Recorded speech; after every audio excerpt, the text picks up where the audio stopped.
Okay, listen, they're after me. Just let me tell you that this law fucking sucks, and that the people behind it deserve to. Welcome to Some Germany News, and here are some Germany news. You heard it already. Smartasses in Germany passed a law criminalizing hate speech. No, actually, that was 1945. Germany can now call a law meant to punish companies for not deleting harmful posts within 24 hours, another one of the bullshit, terrible, not thought out laws passed and misused as a giant advertisement for the upcoming election. Thanks to mainly the CDU, the center-right conservative so-called Christian Democratic Union, whose voters happen to be too old, too center-right, and too conservative to understand modern technology such as the internet. Blah. As Mommy Merkel once nicely put it, Das Internet ist für uns alle Neuland.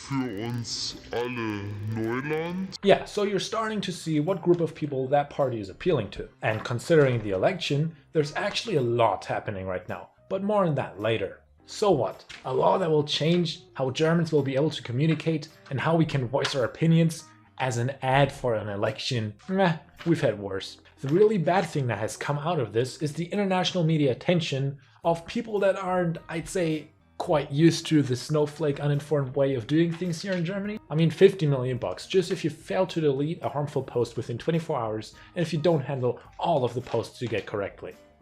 It's not like companies will now start to automatically censor everything that could remotely be offensive, although it might just be an alternative opinion, satire, or even journalism. I mean, the best thing that could happen is that companies like Facebook and Google make their services unavailable in Germany. Mission achieved. 50 million. 50 million. Well, perhaps it's to finance the upcoming G20 Summit. And that brings us to the next topic. So, the beautiful thing called G20. Where all the Trumps, Erdogans, and Putins of this world get together and talk about international trade and property. We should hold that meeting in the hotspot. Yes, the capital of German left-wing extremes. And that's what the officials here in Germany must have thought, because they moved this whole shittery bullshit thing to Hamburg. And Hamburg is widely known for situations like these.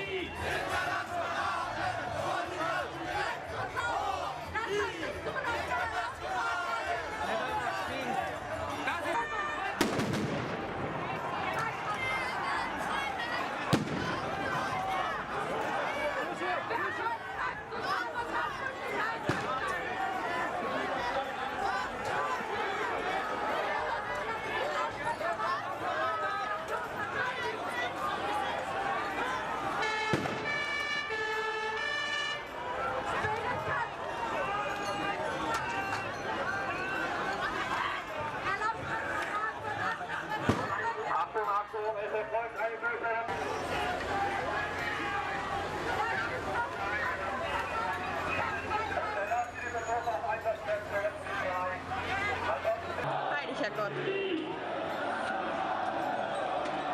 Alter, guck dir den Ulf mal an. Die hauen den um, die treten auf den. Oh Gott.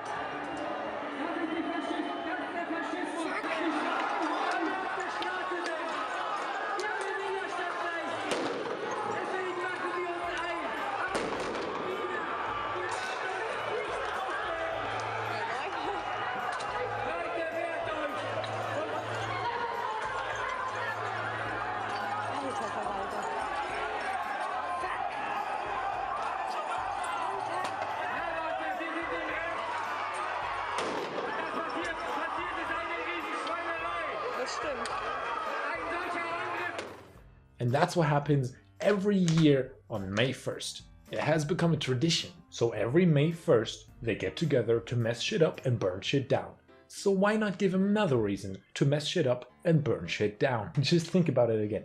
The representatives of the top 20 most income countries, capitalistic countries in the world, get together in a city that is full of extreme left-wings. Seriously, if that's not a wanted provocation, then someone, no actually hundreds of officials fucked up.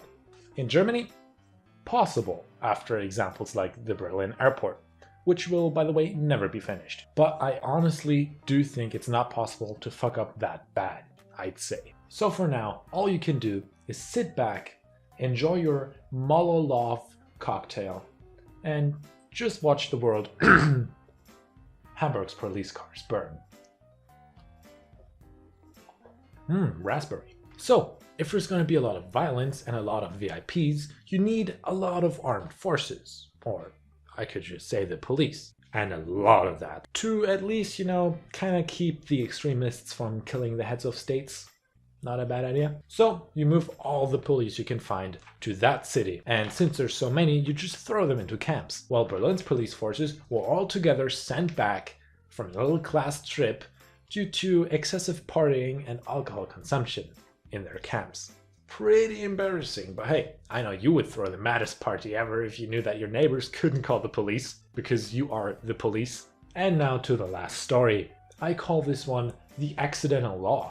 I know, we talked about the German lawmaking process earlier, but this one's even funnier. Mommy Merkel was invited to some interview in some random ass show, and there she was asked what she thought about same-sex marriage and a vote in the parliament for same-sex marriage.